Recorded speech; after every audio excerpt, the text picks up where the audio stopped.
En ocasiones hay que tomar decisiones que destrozan el alma, y sin embargo, con el paso del tiempo, uno se da cuenta de que no podía haber hecho nada mejor. Mi nombre es Ed Milson, y desde hace algunos años vivo en Estados Unidos, muy cerca de Boston. Me animé a compartir mi experiencia porque trabajo con amigos mexicanos y centroamericanos, que suelen contar relatos y vivencias de tipo paranormal.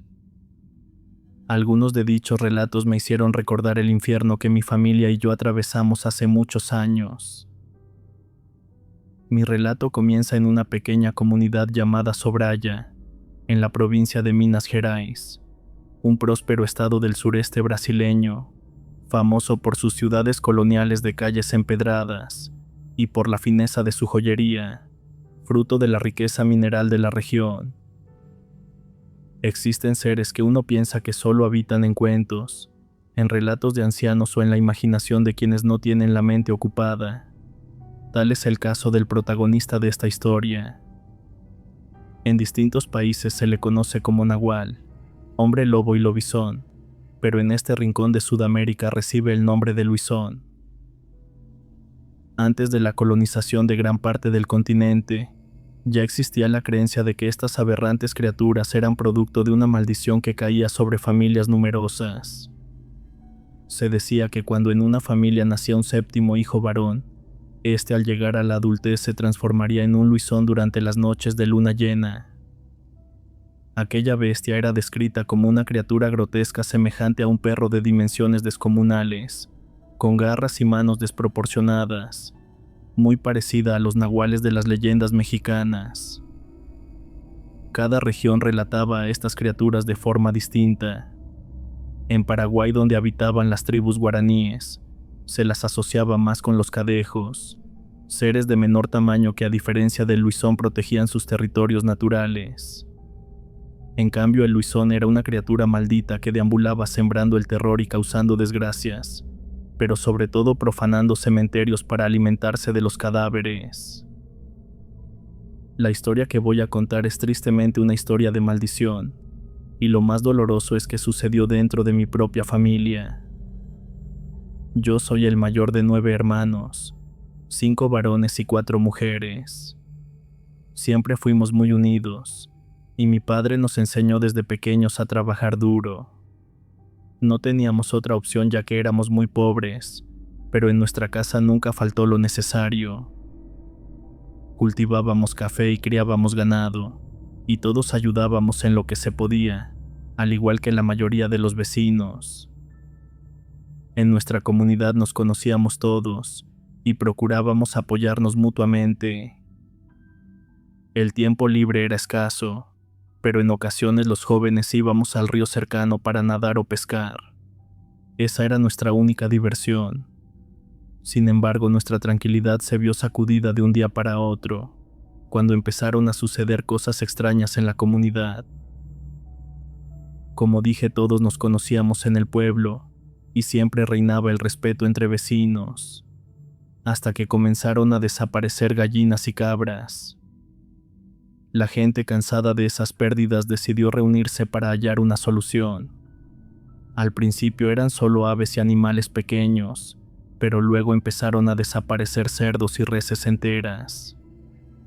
Un día uno de los vecinos encontró en un claro entre la maleza los restos de varios animales a medio devorar.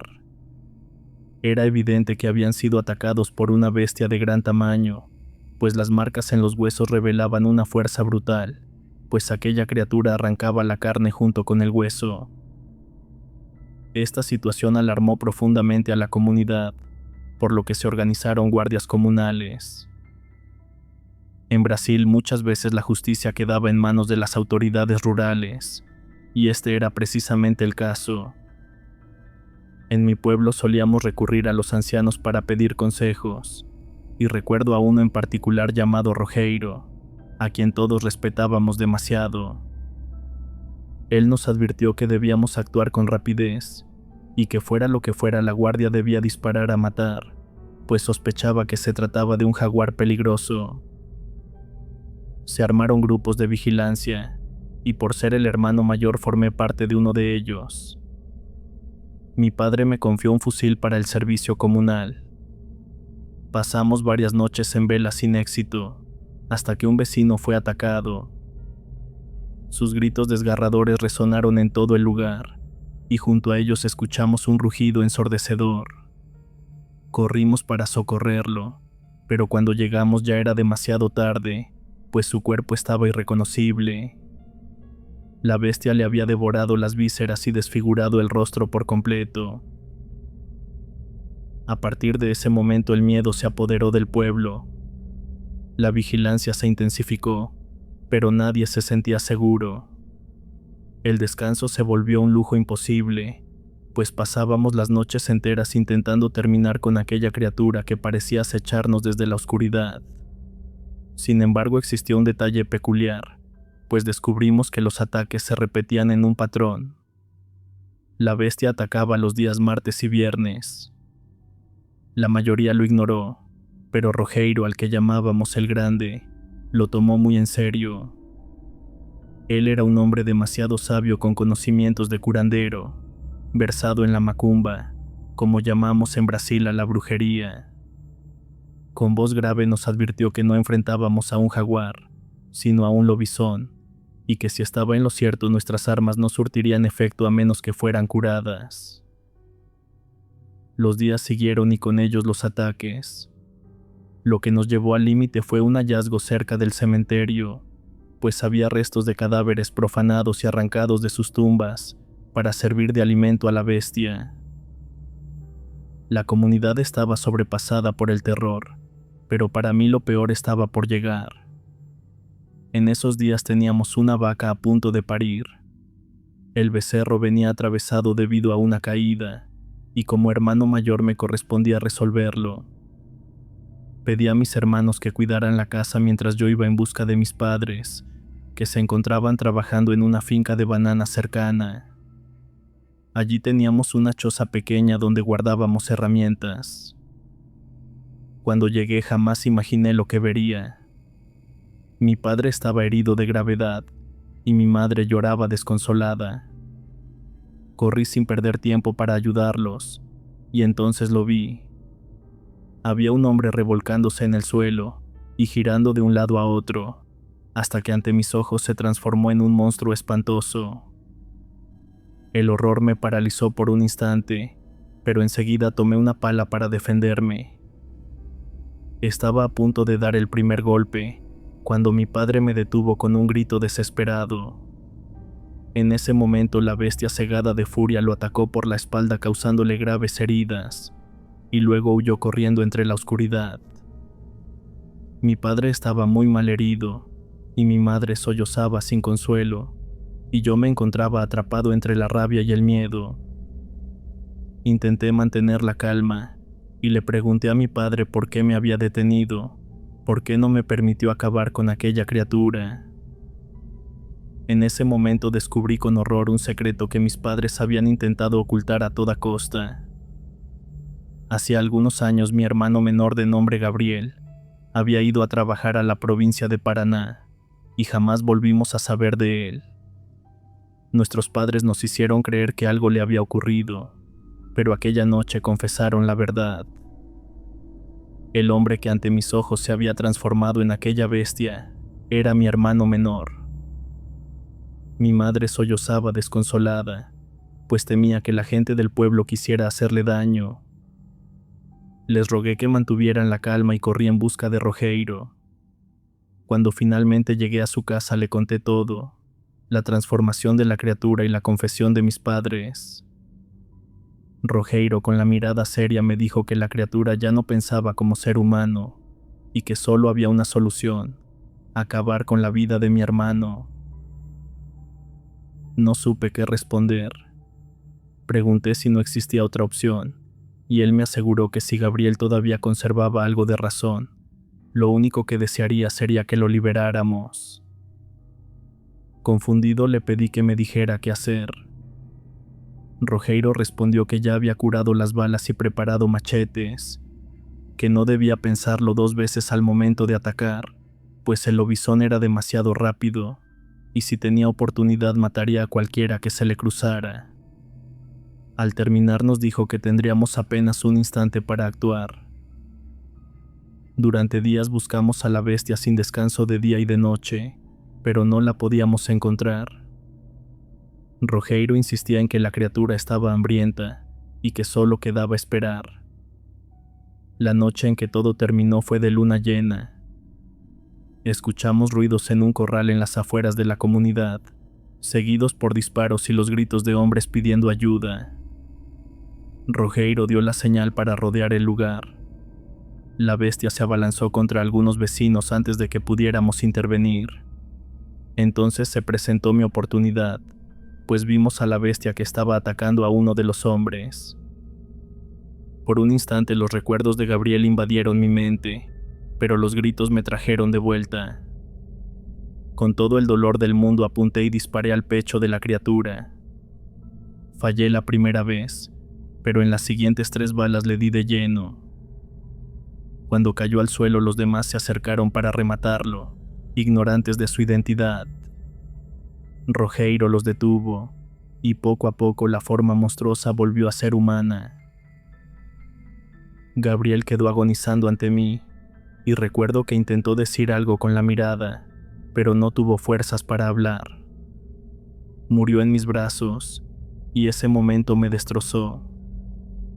La sangre y el barro, la luz pálida de la luna, todo quedó grabado en mi memoria como una herida que no sana. Nuestra vida quedó marcada para siempre por ese secreto oscuro. La familia inevitablemente dejó de ser la misma. Mis padres lloraron como nadie la pérdida de mi hermano menor, y la manera trágica en que su propio hermano tuvo que acabar con su vida para liberarlo de la maldición.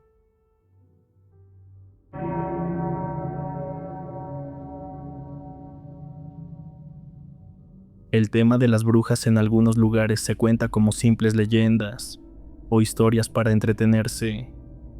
Sin embargo, he notado que a muchas personas les atrae demasiado este asunto.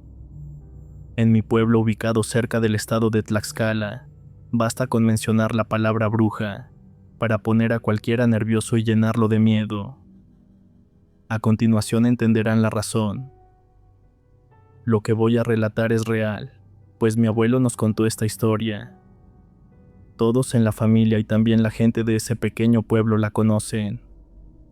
Se dice que le sucedió a una pareja que unió sus vidas siendo muy jóvenes. La muchacha se llamaba Ana. Ella apenas cursaba la secundaria cuando conoció a Ramón, quien trabajaba con su familia.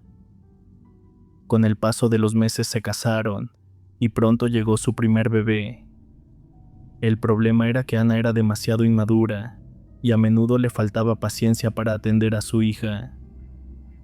En más de una ocasión llegaba al extremo de dejarla sola, aun siendo recién nacida, mientras ella salía a platicar con las vecinas. Una tarde una de aquellas vecinas, que era la más anciana, le advirtió que no debía descuidar tanto a la niña, pues existía el riesgo de que se la llevaran las tlahuelpuchis. Según sus creencias, estas entidades podían rondar de día como cualquier persona, observar a un niño desprotegido y después arrebatárselo a la familia. Ana no sabía exactamente qué eran las tlahuelpuchis, y aun escuchando la advertencia no creyó en esas palabras. Los días pasaron, y ella seguía descuidando a la pequeña. Muchas veces la dejaba llorando sola en la casa, hasta que por cansancio la bebé terminaba por dormirse. Una noche, cuando Ramón regresó del trabajo y ambos cenaban, la niña comenzó a llorar con insistencia. Ana intentó amamantarla, pero la bebé estaba inquieta, como si sintiera un miedo inexplicable. En ese momento escucharon un ruido afuera de la vivienda, pues se trataba de una gallina que estaba cacareando junto a la puerta. Ramón salió y la vio claramente. Era una gallina negra que avanzaba en círculos sin apartar la mirada de la casa. Intentó ahuyentarla, pero el animal no se movió y solo continuaba dando vueltas. Cansado, Ramón decidió ignorarla y volvió a la mesa. Sin embargo, la bebé seguía llorando de manera desesperada, como si algo invisible la perturbara. Con el paso de los minutos logró dormirse, y la pareja apagó la lámpara de petróleo para disponerse a descansar. En la quietud de la noche, ambos alcanzaron a escuchar murmullos femeninos cerca de la puerta. Ramón, demasiado molesto, salió de inmediato con la intención de encarar a quien fuera, pero al abrir no encontró a nadie. El silencio lo envolvió, y confundido volvió para acostarse hasta quedarse dormido. Al cabo de unos días Ramón regresó temprano del trabajo, y para su sorpresa encontró a su hija sola en la casa llorando sin consuelo. La rabia lo invadió por completo, y salió a buscar a su esposa. Al encontrarla la enfrentó delante de todos, desatando una fuerte discusión. Ella, cegada por la furia, confesó que nunca había deseado tener a la niña, que aquel embarazo fue un accidente y que estaría mejor sin ella. Ramón, enfadado y dolido, regresó a casa dejando a su esposa en medio del alboroto. Una mujer mayor que presenció la escena se acercó con Ana y con palabras envenenadas le insinuó que tenía razón, que su vida sería más fácil sin la niña. Dominada por el coraje, la joven exclamó que si por ella fuera entregaría a su hija, para no volver a escucharla. La anciana solo sonrió y se retiró sin decir más palabras. Horas después Ana regresó a casa. Tras una conversación con su esposo lograron calmarse. Cenaron juntos y se dispusieron a dormir. Cerca de las 11 de la noche la bebé volvió a llorar con desesperación. Esta vez notaron que tenía fiebre, y sin pensarlo Ramón salió en busca del médico del pueblo. Esa noche la joven esposa comenzó a escuchar ruidos fuera de la casa.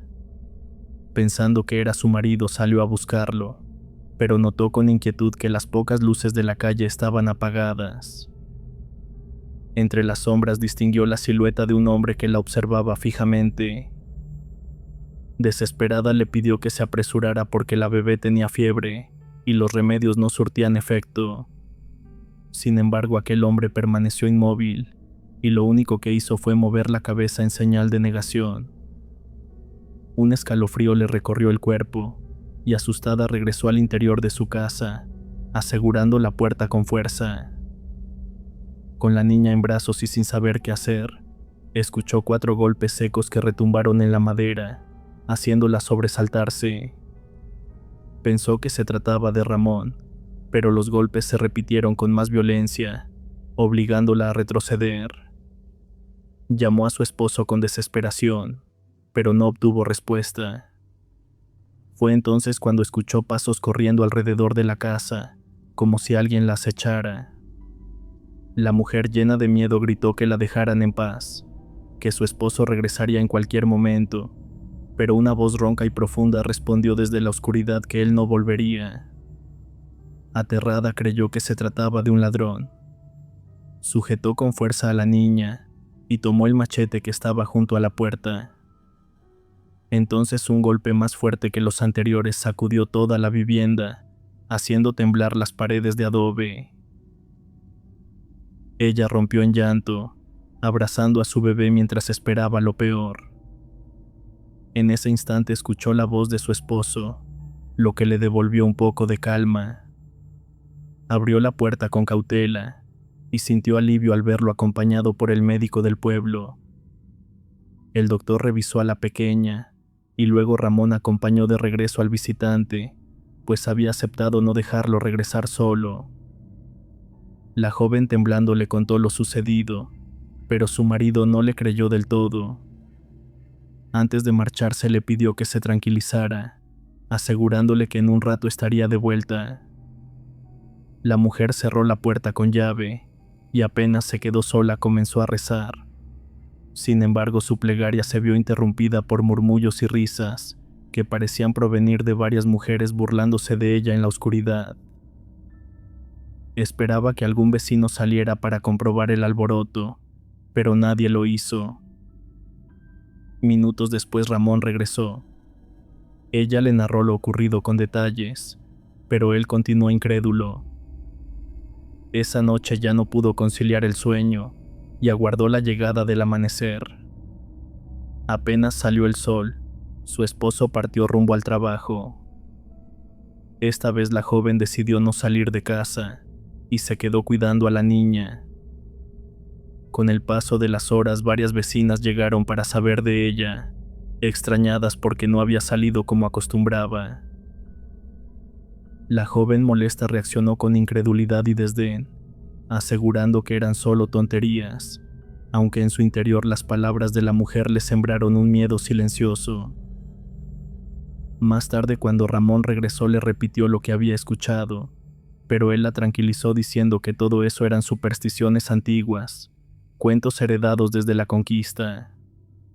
Según él, jamás se había sabido de alguien arrebatado por una bruja.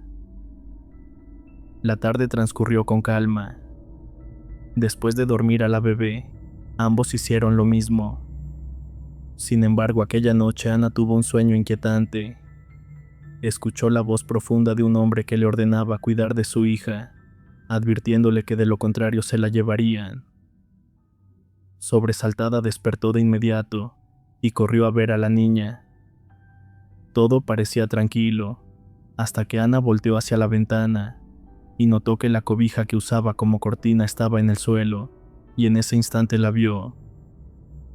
Una mujer mayor la observaba de pie afuera de su propiedad, asegurándole con voz gélida que se llevaría a su pequeña. El grito desgarrador de la joven despertó a Ramón, quien encendió la lámpara de petróleo. Sin embargo, a pesar del escándalo, la bebé no se inmutó, pues seguía dormida profundamente. Ramón la revisó y todo parecía normal, pero aquella noche marcó el inicio de la peor pesadilla de sus vidas. La siguiente madrugada, la joven se despertó sobresaltada por las pesadillas que ya la atormentaban con frecuencia. Fue a revisar la cuna y descubrió con horror que estaba vacía. El llanto de su hija la guió hacia el exterior, y al salir se encontró con la misma mujer que había visto antes, devorando el estómago de la niña antes de alzar vuelo en la oscuridad. Entre gritos histéricos, Ana corrió de regreso a la casa para despertar a Ramón y contarle lo sucedido. El hombre incrédulo corrió hacia la cuna y quedó desconcertado al ver que la bebé dormía como si nada hubiera pasado. Para él todo había sido una alucinación, y con desdén se convenció de que su esposa estaba perdiendo la razón. Pasaron varias semanas, hasta que el padre de Ramón enfermó, y él debió salir del pueblo por unos días, dejando solas a su mujer y a la pequeña. Esa misma tarde, mientras compraba pan, la joven notó a dos mujeres que la seguían, pero pocos metros después desaparecieron. El presentimiento de peligro la invadió, y corrió lo más rápido que pudo hasta su casa, donde atrancó la puerta y cubrió bien las ventanas. Esa noche decidió dormir con la niña a su lado, junto al machete que reposaba en la cabecera. A la medianoche, el sonido de pasos corriendo sobre el techo interrumpió el silencio. Ana encendió la lámpara y abrazó con fuerza a la bebé mientras rezaba, pero pronto comenzaron a escucharse varias voces de mujeres riendo y murmurando en el exterior.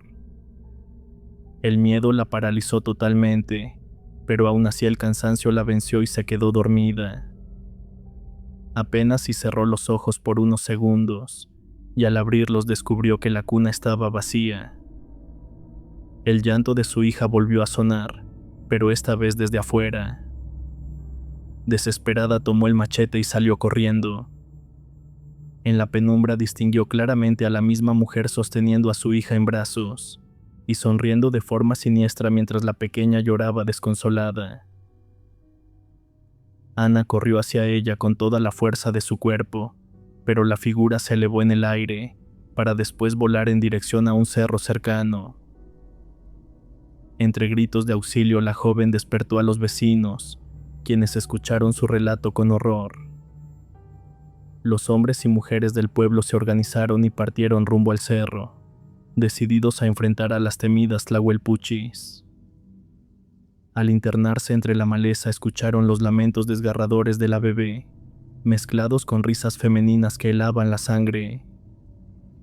Horas después, el llanto cesó de manera abrupta y un silencio sepulcral cubrió el lugar. Al seguir buscando, hallaron el cuerpecito sin vida de la niña, amoratado y con terribles heridas en el estómago. Los pobladores lo levantaron con respeto y regresaron al pueblo, pues permanecer en ese lugar era demasiado peligroso. Cuando entregaron el cuerpo a la joven madre, ella se desmayó del dolor. Entre las pocas ropitas de la bebé, una mujer encontró un pequeño papel con un mensaje escalofriante. Solo tomamos lo que ella nos dio.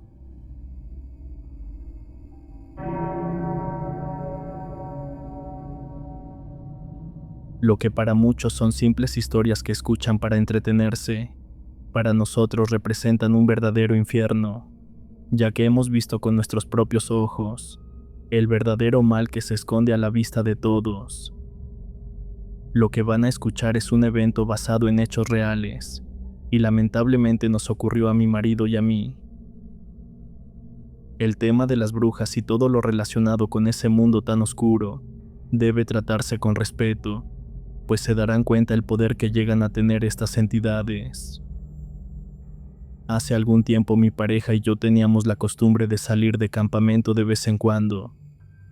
Este hábito nació porque somos originarios de Durango, de una zona desértica en específico, y deseábamos conocer lugares boscosos de clima fresco, algo muy distinto a lo que estábamos acostumbrados. Con el tiempo, después de algunos viajes, adquirimos cierta experiencia en el tema del camping. Incluso nos unimos a un grupo de mochileros en Facebook. Sin embargo, aunque visitamos varios sitios no tan lejanos, ninguno terminaba de satisfacernos. Fue entonces cuando recibimos una invitación para acampar en un sitio muy particular, en una zona poco conocida del estado de Michoacán. Decían que no era frecuentada por turistas, lo que la convertía en un paisaje prácticamente virgen para quienes se atrevieran a visitarla. Según los organizadores, el campamento se ubicaría en un lugar que tiempo atrás había funcionado como base militar y que ahora permanecía abandonado. Al ver las fotografías que compartieron, mi interés aumentó de inmediato. El lugar no se parecía a nada que hubiera visto antes. Las imágenes mostraban una enorme edificación levantada sobre un cerro, la cual en otro tiempo había servido como cuartel de soldados. Justo detrás se apreciaban las ruinas de un convento aún más antiguo. No existía una fecha exacta de su construcción, pero se pensaba que pertenecía a la época colonial. Yo no tardé en convencerme de querer ir, aunque Rodolfo, mi pareja, no compartía el mismo entusiasmo. Argumentaba que al tratarse de una zona virgen existían muchos riesgos, pero yo le restaba importancia pensando que sus temores estaban influenciados por tantos documentales que solía ver en televisión. Para tranquilizarlo un poco, me dediqué a investigar más sobre el sitio. Al principio no encontré nada más que su ubicación en Google Maps, sin comentarios ni reseñas de viajeros. Cambié de navegador y encontré una sola página en la que no hablaban del atractivo del lugar, sino de supuestas leyendas paranormales. Allí se mencionaban objetos vinculados con cultos satánicos, apariciones fantasmales e incluso la presencia de un nahual que rondaba la zona. En aquel entonces yo me negaba a creer en ese tipo de historias, a diferencia de Rodolfo, cuyo carácter siempre ha sido más nervioso. Opté por no mostrarle la información y continué con mis planes. Al final aceptó acompañarme, pues sabía que con él o sin él, yo estaba decidida a ir. Viajamos en avión y llegamos un par de días antes del campamento, tiempo que aprovechamos para conocer algunos lugares turísticos. Durante esos días tuve la intención de preguntar a la gente sobre aquel lugar, aunque me sorprendió descubrir que ni siquiera los locales parecían conocerlo. Decidí dejar de insistir, hasta que de manera inesperada, un vendedor nos preguntó hacia dónde íbamos. Le conté acerca del campamento y la zona en la que se realizaría. Entonces me dijo que su madre había pasado la infancia en un poblado cercano a ese lugar, y que si quería ella podía contarnos lo que sabía. Aceptamos de inmediato y lo acompañamos, pues aún teníamos tiempo suficiente antes de reunirnos con el resto del grupo. Resulta que la señora atendía una fondita, y como no habíamos comido aprovechamos para hacerlo. Como no había más gente nos acomodamos para escuchar su relato sobre el lugar al que nos dirigíamos. La señora resultó ser una mujer de baja estatura, morena y siempre sonriente, con un tono curioso en su manera de hablar. Nos contó que había crecido en un poblado cercano al lugar, aunque aclaró que en la actualidad se encontraba deshabitado. Con el paso del tiempo, la falta de trabajo obligó a los habitantes a mudarse a comunidades más grandes, en busca de mejores oportunidades. Recordaba que cuando era niña solía ir con sus primos al convento abandonado, donde encontraban objetos antiguos que después vendían en el mercado. Sin embargo, dejaron de hacerlo cuando comenzaron a encontrar cosas extrañas: animales muertos, velas de cebo e incluso cuarzos esparcidos entre las ruinas.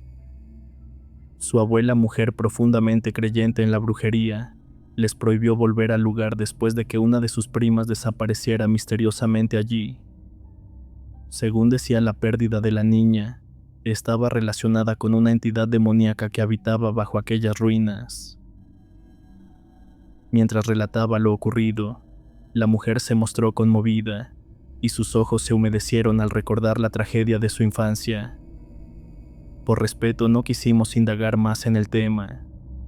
Aunque escuché con atención su relato, en mi interior pensaba que se trataba de supersticiones locales y que lo sucedido con la niña podía deberse a un accidente, un ataque de algún animal salvaje o una caída en una de las grietas de las viejas construcciones. Pasaron los días y finalmente llegó la fecha del campamento. Salimos muy temprano cuando el amanecer apenas despuntaba y nos reunimos con el resto del grupo. A varios ya los conocíamos de viajes anteriores, mientras que otros provenían de distintos estados de la República. Además había un español y un alemán. El traslado se realizaría en 2 camionetas de doble tracción reforzadas en la parte trasera. La gente que nos acompañó en nuestro vehículo resultó amable y de buen humor, lo que hizo más ameno el camino. Avanzamos un largo tramo entre senderos de piedra, hasta que el terreno cambió a una brecha de tierra roja. Poco después el camino nos condujo a una zona de terracería, y casi sin esperarlo apareció ante nosotros el pueblo del que la señora nos había hablado. El lugar lucía como un auténtico pueblo fantasma, abandonado y detenido en el tiempo, aunque no carente de cierta belleza melancólica. Las casas en su mayoría eran de adobe, conservaban sus techos rojos, y las pocas puertas que aún resistían eran de sólida madera. Continuamos hasta adentrarnos en una arboleda que marcaba la entrada al bosque. Según los organizadores estábamos cerca, pues solo faltaba alcanzar el cerro que llevábamos rato divisando a lo lejos. Nos detuvimos al pie de esa elevación, frente a una valla de madera. El organizador descendió de la camioneta, y al otro lado lo esperaba un joven quien sería nuestro contacto para rentar una zona segura donde acampar. Los vehículos quedaron en una especie de terraza techada, ya que el camino era demasiado inclinado y peligroso para continuar en ellos. Con las mochilas al hombro emprendimos el ascenso por una vereda angosta. Durante el trayecto observé la abundante fauna del lugar. El camino era tan empinado que resultaba difícil mantener un paso firme y acelerado, y el temor de toparse con serpientes estaba siempre presente. Lo que más me llamó la atención fueron ciertas marcas extrañas talladas en la corteza de algunos árboles. En un principio no les di importancia, suponiendo que eran simples señales dejadas por otros viajeros para orientarse y evitar perderse. Sin embargo, había algo inquietante en ellas, algo que no terminaba de encajar con esa explicación tan simple. Cruzamos un par de riachuelos, y a partir de allí el terreno comenzó a despejarse. A lo lejos se podían distinguir enormes arcos derruidos, torres semidestruidas y cimientos cubiertos de maleza. Al llegar nos encontramos con 2 hombres a caballo, supuestos cuidadores de la zona. Sin embargo, su aspecto no inspiraba confianza. Apenas nos vieron, saludaron brevemente a los organizadores y se alejaron sin decir palabra alguna. El joven que nos guiaba nos condujo hasta una pequeña casa junto a una planicie, donde levantaríamos el campamento. Tras instalar todo, decidimos recorrer el lugar. Para mi sorpresa, hallamos una pequeña capilla en pie. Allí una anciana encendía veladoras, y me parecía increíble que alguien viviera en un lugar tan desolado. Esa primera noche preferimos permanecer en el campamento. El trayecto había sido largo y el cansancio pesaba. Encendimos una fogata y en un ambiente propicio comenzaron a contarse historias de fantasmas. El sueño terminó por vencerme, al igual que a Rodolfo. Nuestra casa de campaña estaba un poco apartada del resto del grupo, justo frente a la edificación que deduje sería el convento.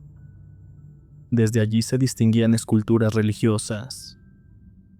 Entre ellas había una virgen sin cabeza y varias cruces incrustadas en los arcos de piedra. A medianoche me despertaron unas ganas urgentes de orinar. Rodolfo ni se movió cuando salí, pues sus ronquidos cubrían cualquier ruido que pudiera hacer. Crucé la zona de la fogata, que ahora estaba desierta, salvo por un par de chicos que dormían en sus bolsas de dormir. No hallaba un sitio adecuado, así que caminé hasta encontrar un árbol detrás del cual hacer mis necesidades. Al regresar me quedé un momento fuera de la tienda, observando las ruinas iluminadas por mi lámpara. Cuando la luz alcanzó la escultura decapitada de la Virgen, vi algo que me dejó inmóvil, pues había pequeñas llamas entre los escombros. Eran extrañas y parecían flotar en el aire, y a diferencia de cualquier fuego no despedían humo. Era un fenómeno tan insólito que en lugar de asustarme, me produjo fascinación. Me concentré en aquellas llamas, y entonces comencé a escuchar murmullos lejanos. Intenté ubicar de dónde provenían, pero mientras lo hacía los sonidos parecían acercarse cada vez más. El miedo me invadió cuando sentí aquellas voces justo junto a mí, y luego dentro de mi oído. Eran murmullos incomprensibles y palabras que no entendía, si es que realmente eran palabras. Lo único que puedo jurar es que no sonaban humanas. El pánico me paralizó por completo, y mi única reacción fue gritar. Cuando volví en mí, Rodolfo estaba a mi lado, preguntándome qué había pasado. Para entonces tanto los murmullos como las llamas habían desaparecido. Intenté explicarle lo que había visto y escuchado. Rodolfo dijo creerme, aunque lo conozco bien, y siempre trata de encontrar una explicación lógica a todo. Regresamos a la casa de campaña. Lo abracé con mucho cariño, y pese al miedo terminé quedándome dormida. A la mañana siguiente nos preparamos para explorar el lugar, que había sido un campamento militar, situado un poco más arriba del monte, no muy lejos de donde estábamos. Mientras caminábamos no podía dejar de pensar en lo ocurrido la noche anterior. Aquellas voces habían sonado tan reales, tan imposibles de comprender. Recordé lo que nos contó la señora en el pueblo sobre la desaparición de su prima, y también lo que había leído en aquel blog de internet. No quería sugestionarme, así que me obligué a apartar esos pensamientos de mi mente. Llegamos finalmente al lugar. A diferencia de las ruinas del convento, esta construcción no lucía tan deteriorada. Se levantaban algunas torres bastante grandes y amplias áreas despejadas que en otro tiempo debieron servir para entrenamiento, todo invadido ahora por la maleza que se mezclaba con los muros. La mayoría de las edificaciones, pese al abandono, se mantenían en pie, como si la naturaleza y la piedra hubieran aprendido a convivir. Alcanzamos un patio desde el cual se tenía una vista panorámica impresionante, y a lo lejos se distinguían varios poblados pequeños, dispersos en medio de la vasta vegetación. Luego continuamos por los pasillos, hasta dar con una sala donde unas escaleras descendían hacia lo que parecía un subterráneo. Estaban enrejadas, y supuse que no nos permitirían entrar. Sin embargo, uno de los organizadores propuso someterlo a votación. Dijo que la reja no tenía candado, y aquel túnel conectaba con distintos lugares. Uno llevaba directamente al convento cercano al campamento, y otros desembocaban en los poblados que habíamos alcanzado a ver desde el patio. La mayoría votó a favor de entrar, así que no quedó más remedio que seguirlos. La penumbra nos envolvió de inmediato. La mayoría iluminaba con la tenue luz de sus celulares, mientras Rodolfo y yo sacamos nuestras lámparas de mano. Como uno de los organizadores no llevaba ninguna, nos pidió prestada una de las nuestras. Avanzamos por aquel pasillo húmedo y sofocante. Había estantes vacíos y restos de objetos que apenas alcanzábamos a distinguir, pero nadie se detenía a observarlos con detalle. El olor era penetrante, una mezcla de tierra húmeda y encierro, tan desagradable que estuve a punto de pedirle a Rodolfo que regresáramos. Justo en ese momento nos detuvimos frente a unas escaleras que ascendían. El organizador que llevaba nuestra lámpara subió primero, y al poco tiempo nos anunció que estábamos justo debajo de las ruinas del convento. Subimos tras él, y al salir la luz del sol me obligó a entrecerrar los ojos. Escuché el murmullo de asombro de mis compañeros, y cuando recuperé la vista entendí la causa. Nos encontrábamos en una habitación sin techo, cubierta de símbolos extraños grabados en muros y piedras, inconfundibles signos de rituales oscuros. En el centro destacaba la imagen de una virgen grotescamente profanada. Tenía clavos incrustados en los ojos, lo que le daba un aspecto macabro. Sobre el piso varios crucifijos envueltos en alambre de púas reforzaban aquella atmósfera siniestra. Todo resultaba aterrador, una escena de mal gusto que parecía sacada de una pesadilla. El organizador explicó que aquel lugar había sido utilizado por una secta satánica que con el tiempo desapareció. Le pregunté si la gente de los alrededores conocía la historia, a lo que respondió que la única persona que vivió en ese lugar durante esa época era una anciana que residía sola con su hijo en una casa cercana a la capilla. De inmediato deduje que se trataba de la misma mujer que había visto encendiendo veladoras el día que llegamos. Pasamos el resto de la tarde caminando entre las ruinas del convento, y al regresar al campamento un malestar comenzó a apoderarse de mí. Después de contemplar a aquella virgen profanada no lograba sacarme la imagen de la mente. Sentía náuseas y una extraña pesadez. Rodolfo lo notó y me pidió que me recostara un rato. Obedecí. Dormité unos cuantos minutos y al despertar las náuseas habían desaparecido. El sol se deslizaba lentamente hacia el horizonte y la tarde estaba por morir. Quise estirar las piernas, así que me dirigí hacia la capilla. Para mi sorpresa, allí estaba nuevamente la anciana, repitiendo aquel mismo ritual de encender veladoras entre las sombras del recinto. La saludé con mucho respeto y me pidió ayuda para retirar algunos vasos vacíos del altar, mientras los reemplazaba por unos nuevos. Comenzó a conversar conmigo y aproveché la ocasión para preguntarle acerca del convento. Su nombre era Petra y aseguraba haber vivido toda su vida en ese lugar. Aunque sus hijos le habían ofrecido mudarse con ellos, ella siempre se negó, pues se consideraba una especie de guardiana de la zona, un deber que había heredado de su madre. Le pregunté si aquel cargo consistía únicamente en ser heredera de la tierra, pero me aclaró que no era solo eso. Según ella, el terreno sobre el que fue edificado el monasterio era tierra de poder, lo que hacía necesario aplacar a las fuerzas que habitaban debajo de él. Intrigada, le pedí que me explicara cómo actuaban esas fuerzas, y me respondió que el verdadero problema no eran tanto ellas, sino el tipo de personas y entidades que atraían. Cuando la interrumpí para preguntarle si por eso había existido un culto satánico en aquel sitio, confirmó que sí, pero añadió que también solían ser atraídos otros seres como las brujas. Aquello me dejó pensativa, así que le pregunté si las brujas no eran en realidad personas. Petra aseguró que no, que a veces podían presentarse con apariencia femenina, pero que su verdadero aspecto era muy distinto. Estaba a punto de contarle lo que había visto la noche anterior, cuando Rodolfo interrumpió la conversación para mostrarme una parvada de pájaros que surcaba el horizonte. Me despedí entonces de doña Petra y regresé con el grupo.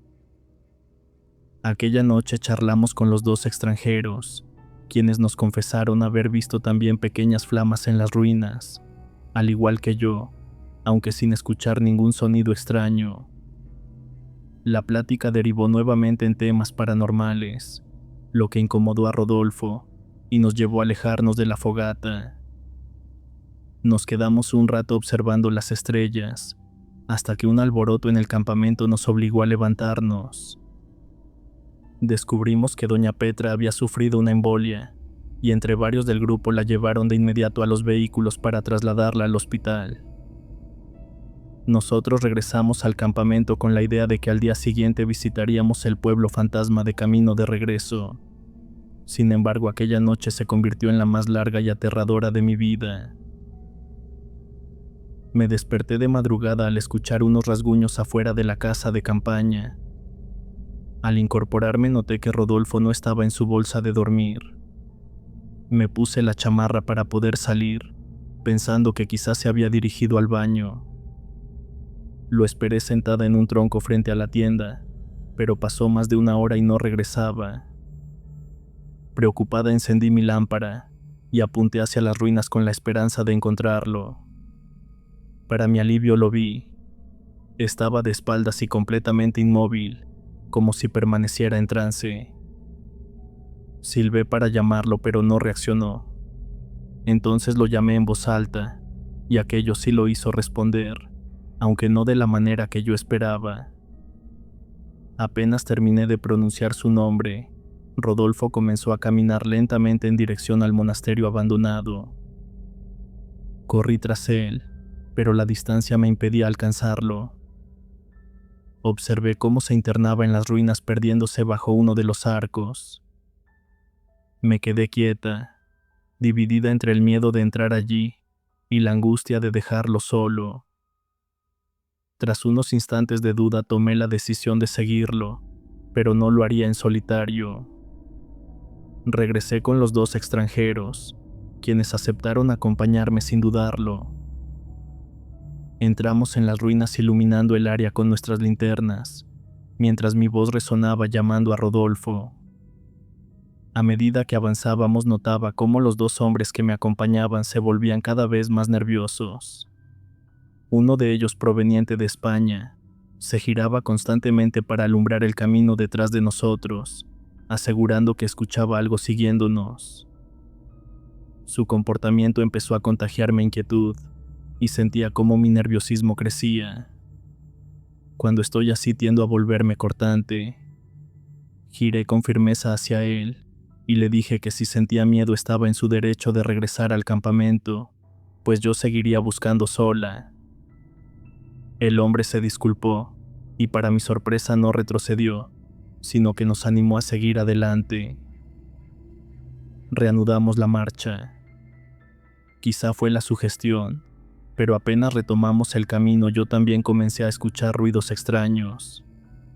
No eran pasos definidos, sino un arrastre pesado mezclado con un golpeteo seco, similar al de pezuñas de un animal corpulento. El miedo comenzaba a dominarme, cuando finalmente vi a Rodolfo. Estaba de pie frente a una escultura religiosa en ruinas. Su rostro, aquel que tanto amo, lucía vacío, con la mirada perdida en la nada, como si algo le hubiera arrebatado el alma. Intenté llamarlo en voz baja, pero no reaccionó. Uno de los hombres se me acercó y me susurró que no lo despertáramos de golpe, pues si estaba sonámbulo podría lastimarse. Respondí que nunca lo había visto comportarse así, y que en todos los años que llevábamos juntos, jamás me había dicho padecer sonambulismo. Tomamos a Rodolfo por los hombros y él se dejó conducir sin oponer resistencia. El camino de regreso se hizo más lento y silencioso. Ya no escuchaba las pisadas ni los sonidos extraños. No entendía cómo Rodolfo había podido recorrer tanto terreno dormido, cuando para nosotros completamente conscientes resultaba un trayecto difícil y lleno de obstáculos. Al llegar al campamento me ayudaron a colocarlo dentro de la tienda. No comprendía cómo seguía sin despertarse a pesar de tanto movimiento. Agradecí a los dos hombres su ayuda y me quedé dentro de la tienda sentada junto a Rodolfo. Se quejaba sin parar y se movía de un lado a otro, atrapado en lo que parecían ser pesadillas. Yo sabía que aquella noche no podría dormir. De hecho, nadie en el campamento lograría hacerlo. A los pocos minutos despertó gritando. Aseguraba ver una bruja mientras se arañaba la cara. Intenté tranquilizarlo y lo abracé con fuerza, hasta que su ataque nervioso comenzó a ceder. Una vez que volvió en sí, le dije que todo había sido una pesadilla, aunque él insistía en que aquello se sentía demasiado real. No quise presionarlo con preguntas, pues mi prioridad era calmarlo. Entonces comenzaron a escucharse gritos en el campamento. Salimos de inmediato de la tienda y nos encontramos con una densa neblina que cubría todo a nuestro alrededor, impidiéndonos distinguir quiénes eran los que gritaban. Rodolfo me señaló hacia la fogata. Allí, según él, estaban las mismas luces que yo había visto la primera noche. Una persona del grupo corrió hacia nosotros y con el rostro descompuesto nos explicó lo que estaba ocurriendo. Las brujas estaban allí. Se encontraban de pie formando un círculo alrededor del campamento. Nos acercamos al resto del grupo. Algunos rezaban de rodillas y otros lloraban de miedo. Yo me sentía confundida y aterrada, pues desde la distancia pude verlas también. Sus siluetas se recortaban entre la neblina y aparecieron las pequeñas llamas danzantes que había visto desde la primera noche en aquel lugar. Aunque no eran del todo visibles, podía asegurar que aquellas siluetas tenían la forma de personas ancianas, encorvadas e inmóviles, como si fueran estatuas de sombras. No se movían, solo permanecían quietas, lanzando chillidos horribles que desgarraban la oscuridad. Dudo que alguien pudiera resistir aquel sonido sin sentir miedo. Una mujer del grupo nos pidió unirnos en oración, asegurando que aquello mantendría a las brujas a raya. Nadie lo dudó. Todos seguimos sus palabras y comenzamos a rezar. No sé cuánto tiempo pasó, pero cuando me di cuenta el sol ya despuntaba en el horizonte. Con la llegada del alba las figuras y las flamas se desvanecieron lentamente, como si nunca hubiesen existido. De inmediato recogimos el campamento. Con las mochilas al hombro comenzamos el descenso por el monte. Nadie dejaba de hablar de lo ocurrido unas horas antes, y las conversaciones estaban cargadas de temor y desconcierto. Busqué la compañía de la mujer que nos había guiado en la oración. Caminaba unos metros detrás, pasando sus palmas sobre ciertos símbolos tallados en los árboles, los mismos que yo había notado la primera vez que llegamos. Al ver lo que hacía le pregunté si sabía qué significaban. Ella respondió que no todos eran iguales, pues algunos formaban lo que parecía un tetragramatón, que se describe como un símbolo de protección. En cambio otros eran distintos y desconocidos para ella, aunque casi estaba segura de que eran negativos, marcas dejadas por brujas con la intención de invocar al demonio. Aquella palabra me estremeció. Le pregunté si pensaba que las siluetas de la noche anterior eran demonios. Ella asintió y me explicó que lo que yo imaginaba sobre las brujas estaba equivocado. Le confesé que siempre había creído que eran mujeres dedicadas a la hechicería. Me aclaró que esas también eran llamadas brujas, pero no era el caso de lo que vimos. Según ella, muchas de aquellas entidades alguna vez pudieron haber sido humanas, pero ya no lo eran. La mayoría eran solo presas de demonios que utilizaban sus cuerpos mientras estaban vivos, y una vez muertos quedaban atados al lugar, incapaces de abandonarlo. Seguimos avanzando cuesta abajo, hasta que de pronto el grupo que iba delante se detuvo con brusquedad. Escuché exclamaciones de sorpresa y asco, así que me adelanté para ver qué ocurría. Frente a nosotros yacía un animal muerto. A primera vista parecía un venado, pero al mirarlo mejor noté que su piel carecía de pelo y su rostro era una aberración, una mezcla grotesca entre un ciervo y un ser humano. Apenas pude sostener la mirada antes de apartarla con horror. Lo peor fue escuchar el chillido desgarrador que aún brotaba de aquel cuerpo deforme. La mujer que hablaba de las brujas exclamó con voz quebrada que se trataba de brujería. Sus palabras desataron el pánico. La gente comenzó a correr monte abajo. Algunos tropezaron y cayeron, pero nadie se detuvo para ayudarlos. Lo único que queríamos era alejarnos de aquel lugar maldito. Pronto alcanzamos los vehículos, y todos exigimos a los organizadores que nos llevaran de inmediato a una ciudad habitada. Nadie deseaba volver a saber nada más de aquel maldito lugar. Durante el trayecto observé a Rodolfo con inquietud. Se veía distinto y con la mirada perdida, como si no estuviera realmente allí. Le hablaba y tardaba en responderme, y se miraba casi ausente. Quizás parezca exagerado, pero él nunca había sido así. Siempre fue alegre, bromista y platicador. En cambio ahora parecía frío, como si su mente estuviera atrapada en otro sitio. Regresamos a Durango de inmediato sin ningún inconveniente. Quisiera decir que la historia terminó allí, pero no fue así. Tal como mencioné al principio, Rodolfo se comportaba extraño, y con el tiempo comenzaron a sucederle cosas espantosas de las que yo misma fui testigo. Para empezar, no hubo noche en que no tuviera pesadillas. Siempre me despertaban sus gritos, y al calmarse me contaba que aquellas brujas querían hacerle daño. Yo intentaba tranquilizarlo, pero cada noche era lo mismo. Con el tiempo empezó a gritar que estaba solo y a rechazar los espejos. Decía que su reflejo no respondía a sus movimientos, lo que lo llevó a dejarse la barba larga.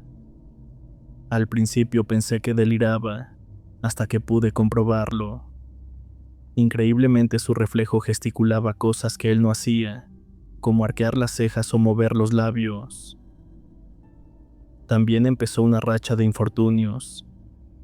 Tuvo 2 accidentes automovilísticos y lo despidieron del trabajo sin razón aparente.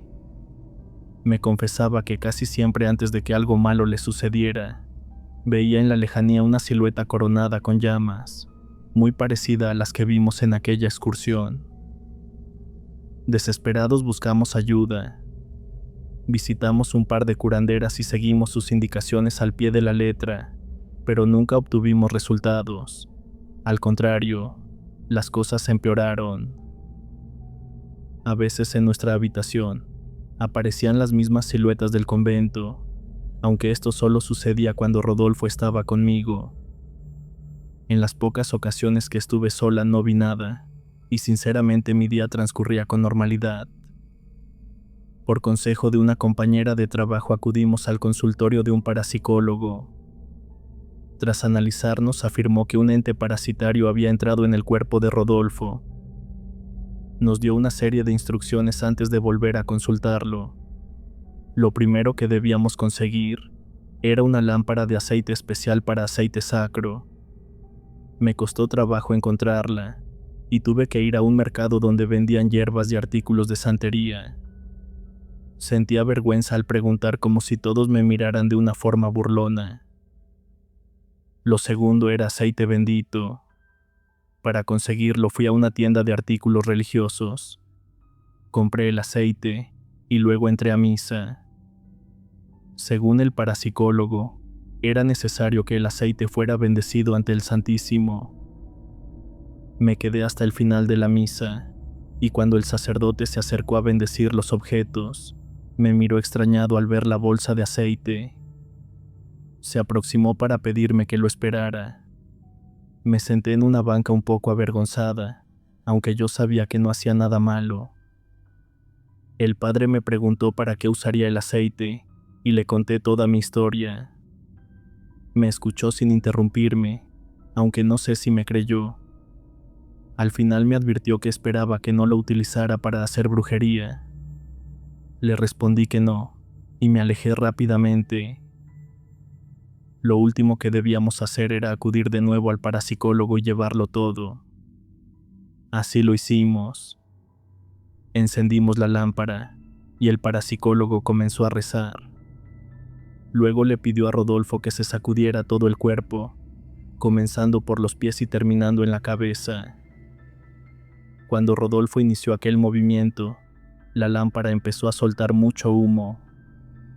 Quizás no me crean, pero les juro que aquel humo tomaba formas, y entre ellas se dibujaba claramente la cara del diablo. Cuando el aceite se agotó, el parapsicólogo nos indicó que podíamos marcharnos. Después de aquel ritual todo volvió a la normalidad. Desde entonces no hemos vuelto a salir de viaje, aunque tenemos algunos planeados. Eso sí, ahora siempre lo haremos con protección, pues desconocemos qué fuerzas pueden esconderse en otros lugares. No quiero ni imaginar lo que realmente habita en las ruinas de aquel convento. A veces pienso que las apariciones de brujas eran apenas la punta de un misterio mayor. De igual forma no puedo evitar considerar que quizá Doña Petra era en realidad una guardiana de aquella fuerza sobrenatural, cuya misión era mantener a raya la maldad, porque fue justo después de que ella se marchó, cuando las manifestaciones comenzaron a intensificarse. Hasta la fecha no he querido investigar de nuevo la ubicación del convento, pues ni de broma tendría el valor de regresar.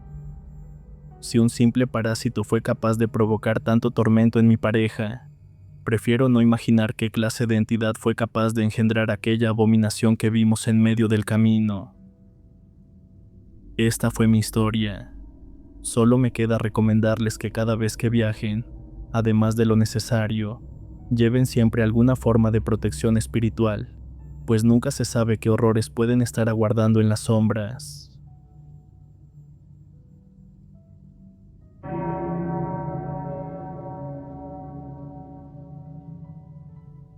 Mi nombre es Alejandra Bustamante, y la historia que voy a relatar me la contó mi abuelita, quien siempre aseguró que era completamente verdadera. Todo esto ocurrió cuando ella y su mejor amiga Susana, de tan solo 12 años, estaban llenas de emoción porque dentro de unos días se llevaría a cabo el aniversario del ranchito donde nacieron, un pequeño pueblo llamado San Dimas en Durango. La espera se hizo demasiado larga, pero al fin llegó el tan esperado día, y desde temprano comenzaron a instalarse los juegos mecánicos, los puestos de comida y toda clase de diversiones que llenaban de vida las calles polvorientas del pueblo.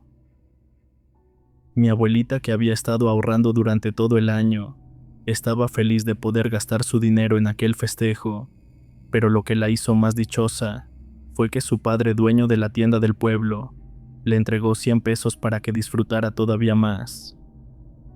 Ella, llena de gratitud, lo abrazó con mucho cariño, para después darle un beso y salir corriendo rumbo a casa de Susana para compartirle la buena noticia. Tocó la puerta con demasiada alegría para contarle lo sucedido. Cuando por fin salió, su amiga le relató lo que había pasado, y juntas comenzaron a planear cómo recorrerían todos los puestos y se subirían a todos los juegos. Sin embargo, su amiga le pidió primero ir a buscar a su padre, ya que necesitaba pedirle dinero. No tuvieron más remedio que hacerlo, y juntas recorrieron toda la hacienda sin encontrarlo. Fue uno de los trabajadores quien al verlas les comentó que desde muy temprano había salido a la casa de doña Patricia, lo cual a Susana no le agradó en lo más mínimo, aunque no tuvo otra opción que dirigirse hasta allá. Es necesario aclarar que doña Patricia era una mujer que no contaba con el aprecio ni la confianza de nadie en el pueblo.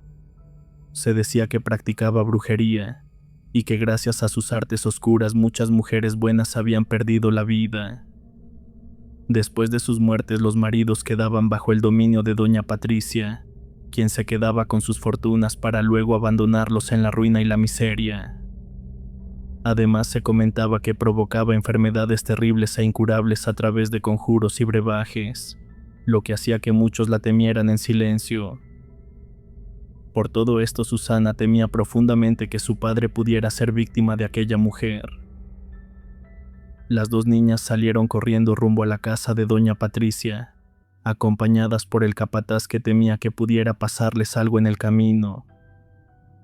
Tocaron la puerta durante varios segundos sin obtener respuesta, y cuando ya estaban por marcharse vieron llegar a don Javier, el padre de Susana, y venía abrazado de aquella mujer. Al verlas, el hombre no pudo ocultar su incomodidad, pero enseguida trató de disimular y ordenó al capataz que regresara para la hacienda y vendiera un becerro pequeño y le entregara el dinero a Susana, además de acompañarlas para cuidarlas durante la feria. La emoción de las niñas fue tan grande que comenzaron a reír y saltar de alegría, aunque aquella reacción pareció incomodar a doña Patricia, quien no pudo disimular su molestia. Aún así fingió cortesía, y con voz amable los invitó a pasar a su casa a tomar un refresco en lo que el capataz regresaba. Ni mi abuela ni Susana querían entrar, pero sabían que negarse significaría provocar el enojo de don Javier, y con ello arriesgarse a que les prohibiera asistir a la feria, así que no tuvieron más remedio que aceptar. Una vez dentro, la mujer se mostró atenta y servicial, ofreciéndoles comida y refrescos con una amabilidad fingida que resultaba inquietante. Pasado un rato regresó el capataz con el dinero producto de la venta del becerro y lo entregó a Susana. Sin embargo, antes de que pudieran salir, don Javier les advirtió que no irían a ningún lado hasta que terminaran lo que doña Patricia les había servido. Estaban tan emocionadas que se tomaron el refresco de un solo trago y salieron corriendo hacia los puestos, pero al poco rato Susana comenzó a sentirse mal. Se quejaba de un fuerte dolor de cabeza y de estómago. Mi abuelita, intentando distraerla y evitar tener que regresar, lo tomó a broma y dijo que la bruja sería su nueva madre. Susana se reía débilmente y de repente se desmayó.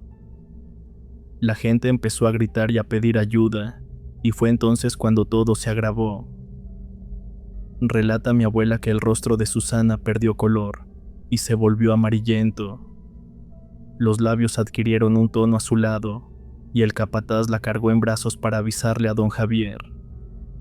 Al tocar la puerta de la casa de doña Patricia, no obtuvieron respuesta, por lo que no tuvieron más remedio que llevar a la niña a la hacienda y recostarla en su cama esperando que reaccionara. Sin embargo, las horas pasaban y ella no despertaba. En medio de la noche llamaron a la puerta y acudieron para abrir pensando que sería don Javier, pero vieron en su lugar al padre de mi abuelita, que estaba muy preocupado porque ya había pasado la medianoche. El capataz le contó lo ocurrido, aunque antes de terminar el relato un grito desgarrador procedente de la habitación de Susana los paralizó. Al entrar sintieron un escalofrío recorrer su cuerpo, ya que Susana estaba suspendida del techo, caminando por las paredes como si la gravedad no existiera. La escena era tan aterradora y grotesca que el padre de mi abuelita salió en busca de ayuda y reunió a 5 hombres que se encontraban afuera. Ellos, al ver la levitación, también quedaron impactados y trataron de bajarla, pero no pudieron moverla ni un centímetro. Por el contrario, la niña los arrojaba con facilidad varios metros.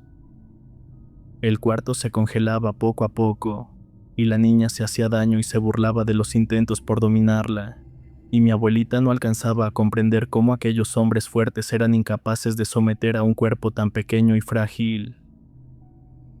Asustado, el capataz mandó a buscar a José Martínez, un joven del pueblo de quien se decía que la señora Patricia no había podido dañar porque tenía las venas en cruz, y que por esa razón las brujerías no le afectaban, y podía enfrentarse a chamanes y nahuales. Afortunadamente pronto lo encontraron, y le explicaron la situación, y él acudió sin perder tiempo a la hacienda. Al verlo, Susana mostró una violencia mayor y lo insultó repetidamente, pero José no pareció escucharla ni amedrentarse. En un descuido logró tomarla por un pie y la acostó en la cama con asombrosa facilidad, para luego pedir que trajeran un lazo empapado en agua bendita para atarla.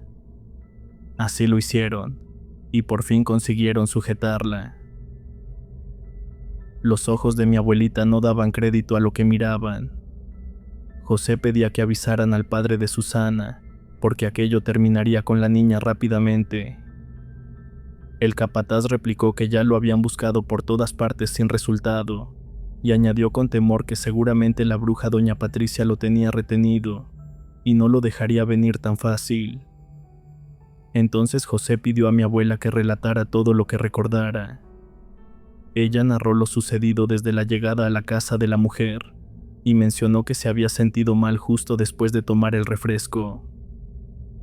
Ante esta situación, José mandó a buscar a su abuela, una mujer mayor pero todavía fuerte, y cuando llegó afirmaba que aquello era obra de la bruja Patricia, y estaba decidida a enseñar a la bruja que no debía meterse con los niños.